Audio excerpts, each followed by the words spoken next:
Okay, good morning everybody, and Hazak Baruch. Thank you for joining us on this beautiful Friday morning as we are studying together Perashat Korah. Korah was a very blessed man. Okay, we have to begin with that. Korah had money, Korah had fame, he was popular, he was charismatic, he had a family, he was doing great. Life was amazing. But Korah was plagued by something that plagues every single one of us. And Korah was plagued, my friends, with jealousy. You see, our rabbis tell us that kin'ah, jealousy, is one of the three things that can remove a person from their world. A person could have an amazing world. A person could have an amazing life. Everything could be going great. I'm blessed. I have health. I have parnasah. I have children. Person could have an amazing life. And yet our rabbis tell us that kin'ah is one of the three things that could remove us from the lives that we are in. Our rabbis say, Korah pikeya haya. Korah was a smart man. Korah was very intelligent. However, his eyes misled him. And Korah followed his eyes. And the Torah says, don't follow your eyes. The Torah says, Velo taturu ahare levavchem ve'ahare enechem. The Torah says, don't follow what your eyes see. Because in life, if we're going to follow what we see with our eyes, we're going to see things outside of us that are going to get us jealous. And that jealousy, we have to realize, is a happiness blocker. Person can have so many reasons to be happy, but when we look outside and we see what we don't have, we begin to become jealous. And it strips us from any ounce of happiness that we could have attained otherwise. You know, happiness is something that Hashem wants us to have. He wants us to be besimcha. And sometimes you would think that the world that we live in, everyone should be happy. We have so much convenience. We have so much things everybody has. We're in camp, we're in school, we have houses, we have food, we have money, we drive, right? And the truth is that to be happy, what's the key ingredient to happiness? The number one thing that you need for happiness is, anyone know? To be happy, we need gratitude. Okay, gratitude means to be grateful for what I have. And the truth is, we have enough right here in our lives to be happy forever. Our rabbis tell us that an ashir, what's ashir? Ashir is an acronym for, ashir means wealthy, right? But our rabbis tell us that ashir also stands for four letters. Number one, ayin. Ayin is enayim, eyes. Shin, shinayim. Yud, yadayim. Resh, raglayim. Our rabbis are teaching us that in ashir, you don't have to have money to be rich. You don't have to have houses and houses and houses to be happy. The truth is, to be happy, all we need is to focus on the blessings that we were given today, right here, right now. And if a person realizes, look at me, thank God I could see. I have the most expensive camera in the world. I can eat. I can digest my food. I can move my hands. I can walk. The truth is, when a person is grateful, it's impossible to be sad. At any moment that we are sad, it's because we are choosing to be ungrateful. We are choosing to focus and to shift our focus and our attention from the things that we do have to the things that we don't. And the truth is, every single one of us needs to make a list. We have to make a list of all the things in life that we have. Make a list. Start writing. And by the way, this list, we need to add onto it every single day. There are so many things to be grateful for. Make that list. And at any moment that you are sad, all we need to do is shift and pay attention to that list. And instantly, we will be happy. It's impossible to be grateful and sad at the same moment. At any moment that we are sad, it's because we are choosing to not notice and recognize our blessings. Human nature, my friends, is to always, unfortunately, look at the negative. That's how we are. We notice what's wrong. We walk into a house, everything could be great. There's one thing that's sloppy. What's wrong with it? We went to a hotel, everything was good. There was one tiny in the floor, we saw a little dirt in the corner. Bad review. 100 things could be perfect. One thing wrong, negative experience. In life, we know how to very easily look at the things that we don't have.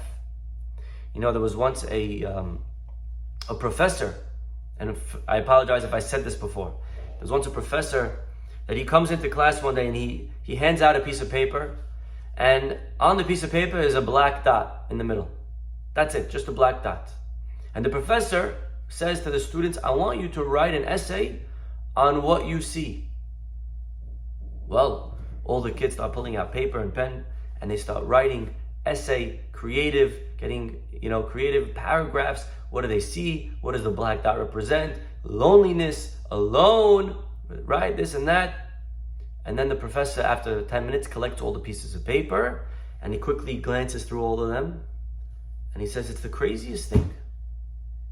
Every single kid wrote about the black dot. Nobody wrote about the white around it. You see, in life, unfortunately, there is so much white, and yet we focus on the black. Think about the good that we have. Think about the lives that we have. Think about the blessings that we have. Think about how good Hashem is to us and will always be to us. And the truth is, there's no reason to be sad. Sadness comes from the Yetzer Hara. The sadness comes because the Yetzer Hara wants us to start focusing on the two things that are not going okay. On the fact that the person said this to me and they hurt my feelings. The fact that this happened, I wasn't invited. I lost a little bit of money. I got a little hurt. This, that, the other. And in those moments, we stop focusing on the 1,000 whites that we have, and instead we focus on the black dot. When you focus on the black dot, then we start getting a little bit upset. Stories told of Amnon Yitzchak. He used to speak to crowds of tens of thousands. And one day, father and son come onto the stage and they say, Rabbi, you want a beracha? Okay, what do you want a beracha for? Well, you see, my son over here is getting a surgery for a finger. He was born with 9 fingers. I said, oh my gosh, I'm so sorry to hear that. Okay, when's the surgery? What's the date? What's his name? They pray for him. They say, Misha Berach. How much is the surgery going to cost you? He says, $500,000. The rabbi gives him Misha Berach, a blessing, and the father and son head off the stage. And then at this point, the rabbi turns back to the audience and he says, Rabbotai, I have people coming and crying to me. Rabbi, I'm poor. Rabbi, I don't have money. Rabbi, I don't have anything. He says, look down. Look at your hands. Do you see 10 fingers? $5 million. You know, part of being happy in life comes with gratitude. To start focusing on what we have, we were also blessed. But when our eyes start looking at the things that we don't have, when we start shifting our focus to the things in life that aren't good, when we start noticing, Haman had it all. Haman had a lot of money, a lot of power, a lot of fame, everything you want. But you know what he didn't have? He had one guy, Mordechai, that wasn't bowing down to him. One guy, Mordechai. And what does Haman do? He only can think of that. He could only think of the black dot. And if only Haman would have known this lesson, he may have been successful. Adam Harishon didn't remember this lesson. Adam had all the trees of the forest to his disposal. Everything you want, take it. It's yours. One tree is not for you. And what does Adam think about? He thinks about that tree. He thinks about that all day long. His eyes are on the tree. I need to have the tree. In life, we have to stop focusing on the black and start looking at the white. We have to stop looking at the black in life. We have to stop looking at the black in ourselves. We have to realize that we are good people. And although, yes, we make mistakes, and although, yes, maybe there's room for improvement, but I am a good person. Overall, we have to look at the good that we do. We have to appreciate that we are sometimes, maybe, you know what, maybe I'm dishonest, but I'm trying. We have to look at the good in other people around us. Oh, this person, look at them. They talk Lashon Hara, Rasha, horrible people. Shame on them. We have to look at the good. Rav Levi Yitzchak of Bardichev, one time, he was walking on Tisha B'Av. Tisha B'Av is a day of fasting. We all know that. And he saw a guy eating, middle of Tisha B'Av, broad daylight, eating a sandwich. The rabbi says to him, you know, it's Tisha B'Av, and Tisha B'Av today. Says, Rabbi, I'm completely aware what's Tisha B'Av. Yes, I know today's Tisha B'Av. So the rabbi says, well, then you must not have known that it's forbidden to eat on Tisha B'Av, my dear son. He says, no, Rabbi, I'm aware you can't eat on Tisha B'Av. Rabbi says, well, then you must be sick. And he says, no, Rabbi, I'm better than ever. And the rabbi turns to the heavens and he says, Ribono shel olam, Master of the universe, look how beautiful your children are. Here I gave this man 3 opportunities to lie, and yet he will only tell the truth. Finding the good in people, finding the good in life, looking for it, not allowing our eyes to fool us. And our eyes could so easily fool us, especially in today's day and age, where the grass is always greener, and you're looking at other people's Instagrams, we're looking at other people's things and social media, and we see what they're doing, we see what they're driving, we see how they're partying, we see what they're going away on vacation, we see what they're wearing, and we get jealous, and our eyes are robbing us of simcha. And instead of being happy that we have such a beautiful vacation, now we're robbed and we're stripped of that happiness because they have a better vacation. And in life, we have to train ourselves to look at the good, to look at the good in ourselves, to look at the good in other people, to see the white, to have gratitude. Rabbi Hiya, a big rabbi in the Gemara, one time, his wife was not the best wife in the world. She gave him a hard time. If he wanted for dinner, hey honey, what do you want for dinner? You know, I would like some hamburgers. She made pizza. If he asked for pizza, she made hamburgers. Meat, dairy, meat. I want to eat healthy. She made the fattiest foods. I want to go, okay. So she wasn't, Eshet Chayil. But no matter what, Ruhiya, whenever he would go away on vacation, he would always bring back a gift for his wife. That was known. And one day his students, they say, Rabbi, we don't understand. Your wife is so miserable to you. She's so disrespectful. And you're always thinking of her, you're always smiling, you're always loving. How? And the rabbi said, Dayan, it's enough that she saves us from sin and that she raises our kids. Here is a man, my friends, who understood what it means in life to look at the good, to focus on the blessings of life. And that is the secret to happiness. Every single one of us is ashir. We are all rich. We all can attain happiness right here, today, with whatever we have. All we need to remember is, look, I have enayim, I have eyes, I have an ear, I have a nose, I have ears, right? I have hands, I have legs. I could function. Baruch Hashem. And then on top of it, I also have a family, I also have money, I also have friends, I'm part of a community. If you're watching this video, you're watching it on something. These are things to put down, to be grateful for.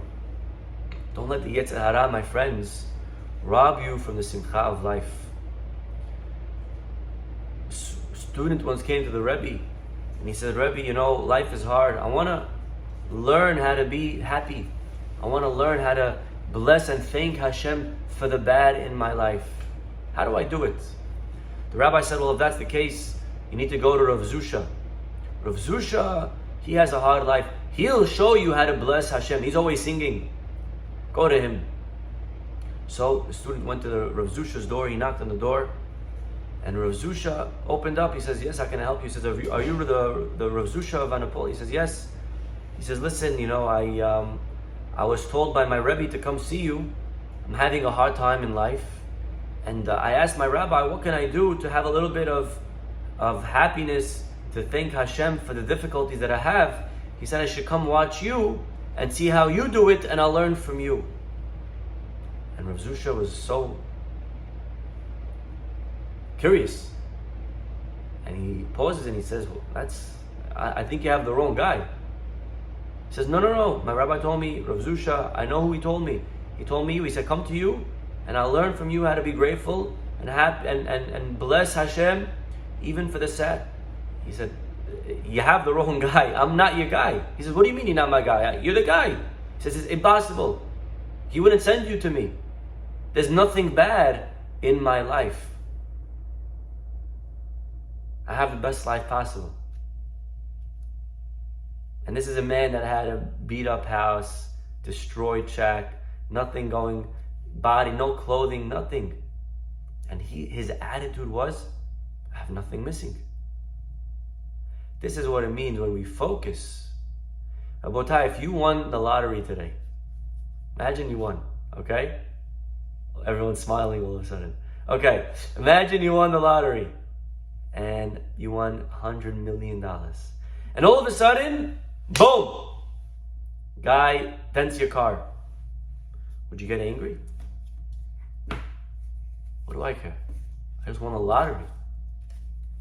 A guy insulted you in the street, in shul. You just won the lottery, and a guy that you're always fighting with, he made fun of you. Hey, you baldy, you weird face, whatever he said. Would you care? Of course not. I just won the lottery. Call me whatever you like, my friend. Shower me with insults, because I'm the happiest man in the world. Why? Because we're realizing that we won the lottery. The success of life comes when we remember that we're all lottery winners, that we are all ashir. When a person remembers that, not allowing the black dots in life to remove our happiness, that is the key to success. One of the Rishonim, he brings a great mashal. Mashal is a parable. He says there was once a king that he saw two fellows in the street walking. And each of them was jealous of the other. And the king decided to play a great game. And the king went to both of them and he says, today's your lucky day. I'm going to give you anything you want. The first to ask will get. Whatever you ask for, I'm the king and I give it all to you. But there's one condition, one catch. Whoever asks first, the second I say go, whoever asks first will get what they want. One condition. Whatever I give to you, I'm going to give double to your friend. Whatever you ask for, I'm going to give double to the guy next to you. On your marks, say go. And all of a sudden each guy's about to talk. But then they realize that, oh no, I can't. If I ask for $1 million, he's going to get 2 million. I ask for 2, he gets 4. I ask for 1 house, he gets 2 houses. I want to be Duke of a province, going to become both. Double. So you know what he said? Finally, after 2, 3, 4, 5 minutes, none of them is saying anything. Each one's, no, you bechavod, no, please. Finally, one guy has a great idea. He says, I got it. I'm going to ask. King says, go ahead. What's he going to ask for? Whatever he gets, the other guy's going to double. He says, I want you to poke one of my eyes out. You understand? So in life, this is unfortunately just a mashal, but how many of us live like that? How many of us are willing to be miserable as long as the other person is more miserable? We're willing to be, right, in fights, and we'll rat out our neighbors on they're extending, even though it means they're gonna rat and they're gonna this, and we are just happy as long as they're not happy. Whatever we want, that's jealousy, my friends. That is the plague. That's the curse of jealousy. We could have so much. We could ask for a lot of money. We could be very successful if we just look at what we have, be happy with what we have. But no. If I know, I'm not going to let you get away with it.